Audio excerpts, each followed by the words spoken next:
This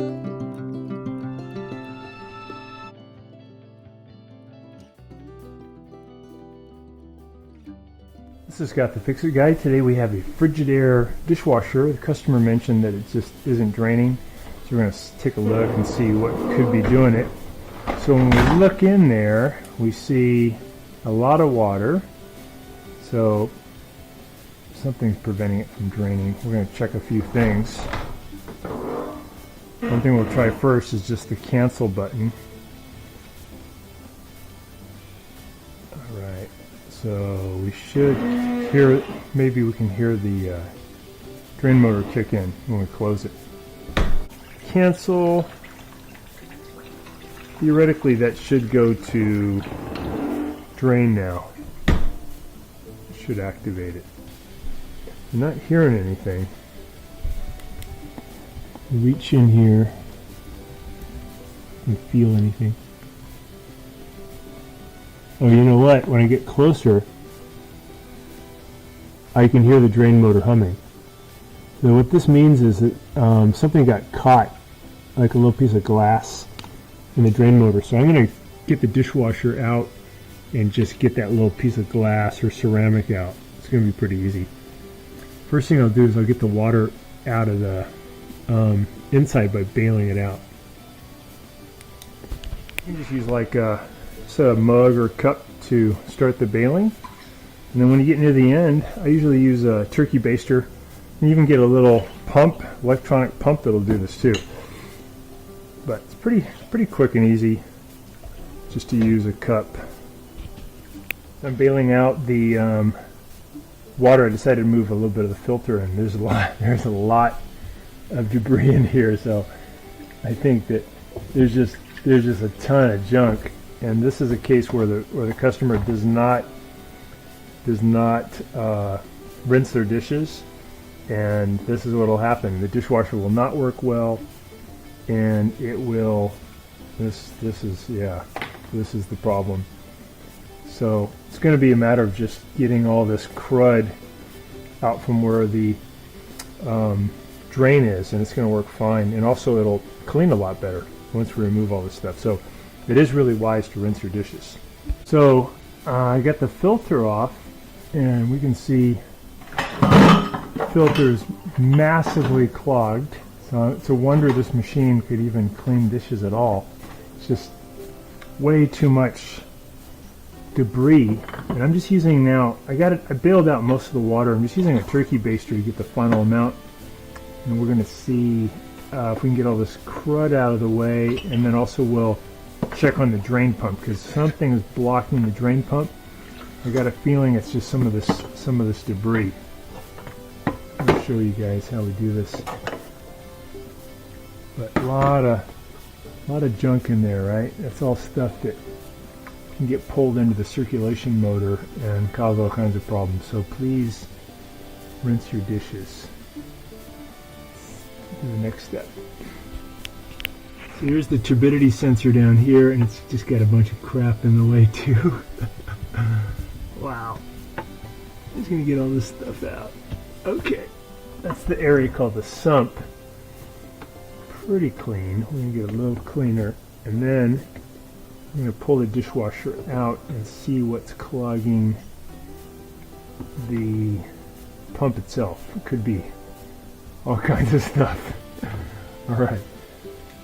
I'm gonna wiggle the machine out a little further and get to that pump. So we got the dishwasher pulled out. We still have the water line connected. We have it unplugged. We have the drain line connected because the lines are long enough to allow you to pull it out. And we're just going to turn it on its side. So lean it down. It's going to give us better access to the pump. Here is our pump. And I'm trying to see what's going on inside. Let's take a look in here first. We're going to remove this one. So to check the air gap, we already put something down in here. Seems clear, but I'm going to remove it from the sink and take a different look. So to do that, I'll spin this off. I'm going to push the whole thing down inside so I have better access to it. Push this down inside. There's going to be a little gasket up here you want to keep for being watertight. And this is just so you can get to these screws a little bit easier. Here's one we want.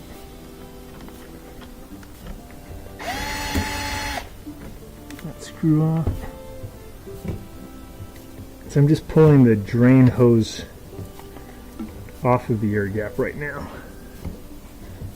I can take a better look at what's going on. Here's my drain hose. Pretty good.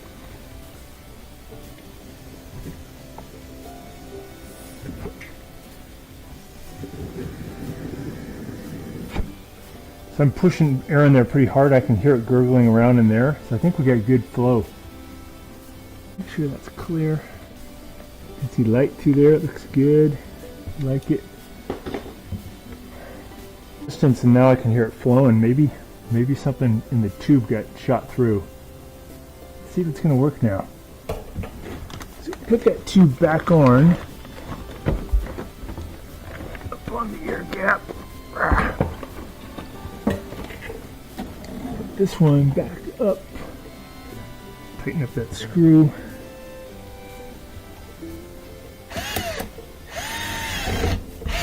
It's tight.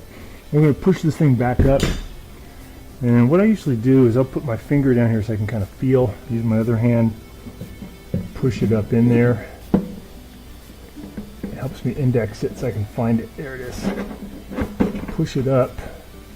Gasket on there. And I'm going to thread this nut back on the air gap. Take this dishwasher for a test drive. See how it's doing.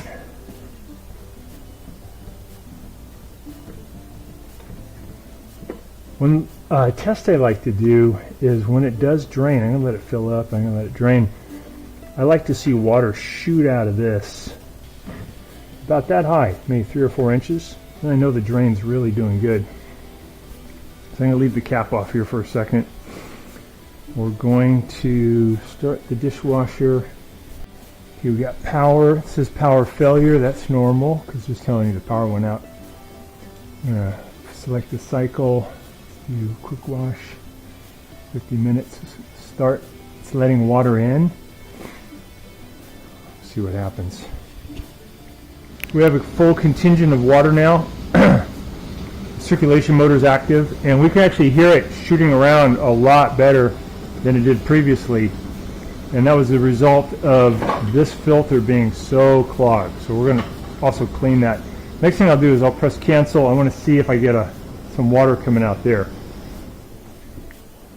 A little water left. I think the drain's working now. I think we got rid of the obstruction. I'm going to close it. Yeah, so we can see a big column of water shooting up. That's a good drain. Okay, put that back on.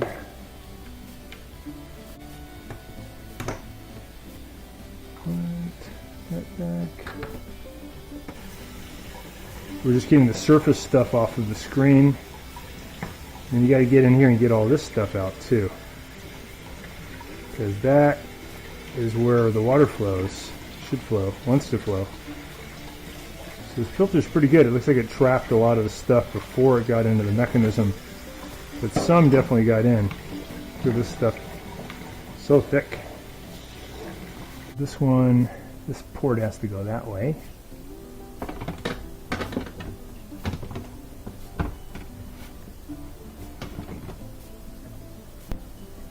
Okay, got that locked in. This back in. I'm going to put these screws back in.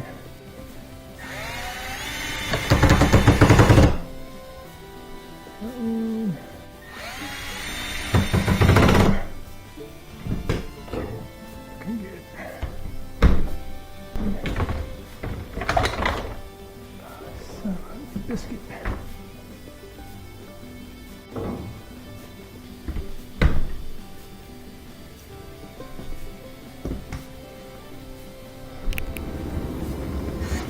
Putting in the last screws.